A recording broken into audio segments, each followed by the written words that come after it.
Donk Nation, Jackson, Janet's, greetings and welcome to your Daily Dose of Donkey with Ginger. It's your boy, the Viking Donkey, bringing you the Bugcap. I'm joined by Bug this week, and I'm joined by JD in a special event. How's it going, JD? Good.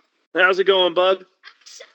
We have two games to cover here. We got to talk about the loss to the Jacksonville Jaguars, which unfortunately the loss came in Jordy's first game. But it was exciting to get out there and experience Acrisure Stadium and Steeler Nation in person, wasn't it? Yeah. Were you cheering? Yeah. Did you have a good time? Yeah. What was your favorite part of the game? Just the whole experience? Yeah. Was the stadium big? Yeah. Did you think there's lots and lots of people? Yeah. And did you cover your ears a couple times because it got a little too loud for you? Yeah, that all seemed to happen. Bugga, of course, also came to the game with us. Did you have a good time there? Yeah.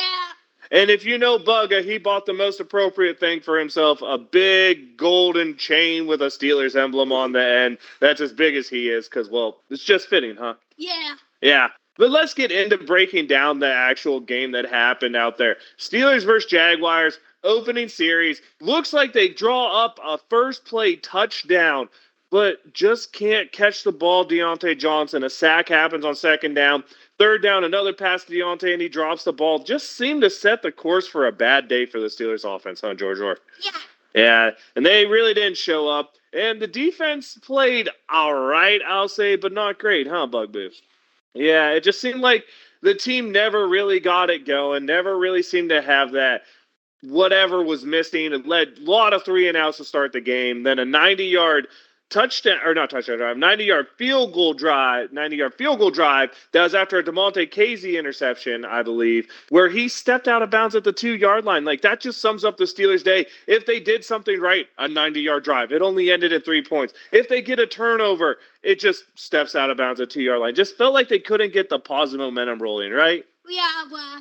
Yeah, is that how it felt to you, JD? Yeah, just no positive momentum.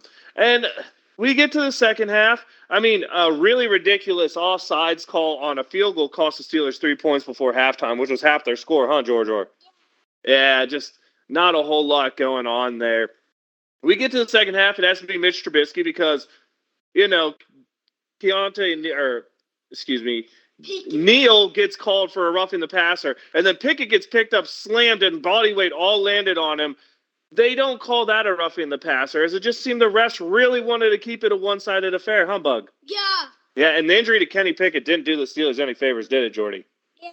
And the reason I say that is, as we'll see and we'll talk about in the next game, Kenny Pickett, second half, specifically fourth quarter heroics, seem to be a thing that just happens for the Pittsburgh Steelers. But in this game, we don't get a chance to see that. Instead, we get Mitch Trubisky, who does throw the touchdown to George Pickens, which made everyone happy and made us feel like we were right back in the game. Yeah.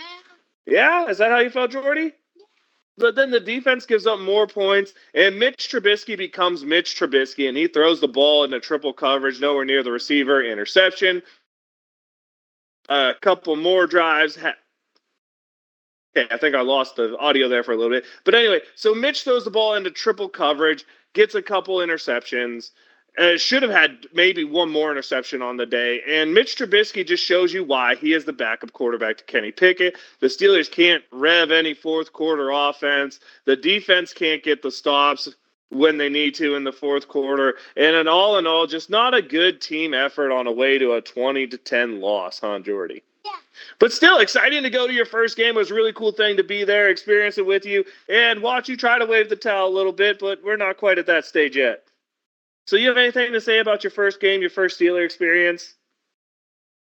It was big. It was big. All right. Do you have anything to say about the game being there live in Steeler Nation, Acrisure Stadium? Not that much. No, you don't have much to say. Okay. Well, let's get into the more fun game that happened. We get back home Wednesday night. Thursday, the Steelers have a game. We're trying to get things going. We're jet lagged, but we're excited for Steeler football in prime time because, as we know, primetime Kenny playing through that rib injury that he couldn't warm up and play the second half of the game against Jacksonville. He's warming up on that rib injury. He's ready to go. It's a cold night. It's Pittsburgh. It's Acrisure Stadium. It's against the Tennessee Titans. And something magical happens. The Pittsburgh Steelers get an opening drive touchdown. They haven't done that all year. I think they only had 38 yards total in opening drives. But they get a touchdown led by Kenny Pickett, capped off by a 10-yard run by Najee Harris, and the excitement could be felt in the house, wouldn't you say?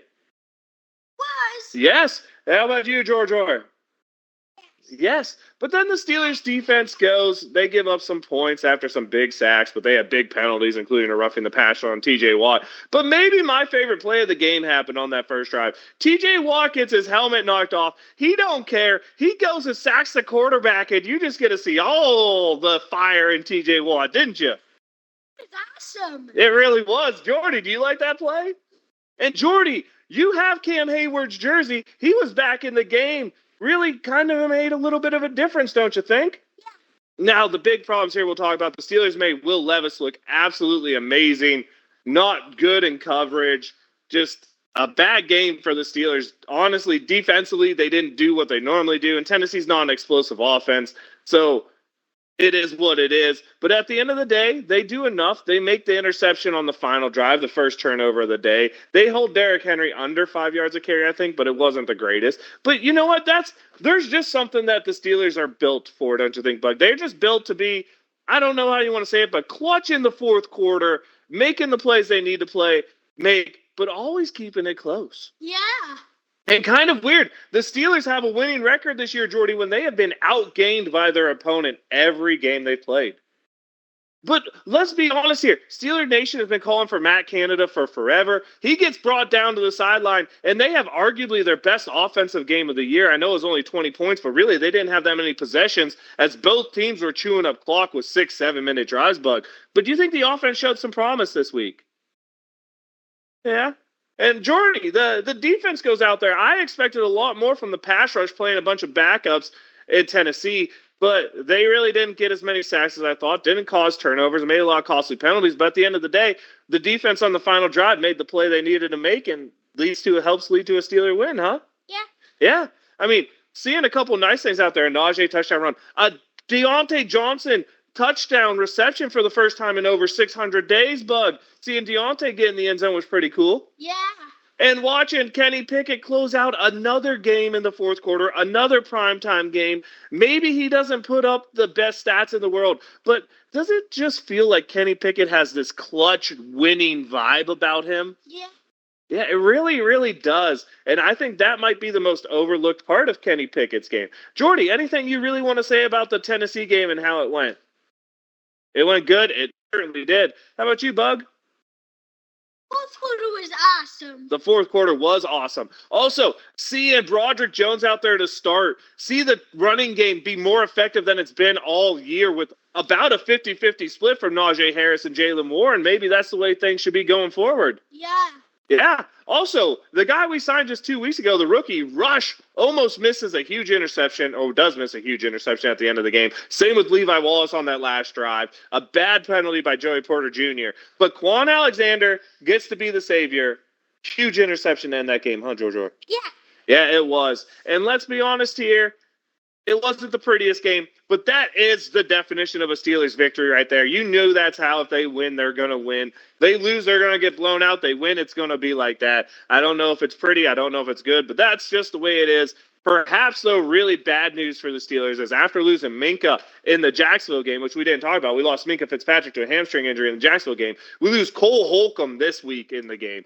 These injuries are going to catch up to the Steelers on defense, Bug? I hope them won't. I hope they don't either. Georgia, you think the Steelers will be okay going forward with two of their big defenders out? Yeah. Yeah, okay, let's hope so. How about shout-outs? Either one of you have a shout-out from either of the games that you'd like to say. Bug, go ahead. Kenny Pickett. Kenny Pickett, that's a good one for the win he had in playing with those hurt ribs. Jordy, a shout-out for you. Kenny Pickett, I thought you were going to go with Cam Hayward coming back into the game and making some difference. But you want to go with Kenny Pickett too? All right, that's fair enough. I guess it's time to let you know I'm the Viking Donkey. That's Viking_Donkey on Twitch and Twitter. Your daily dose of Donkey with Ginger's YouTube channel where you get all this fun content.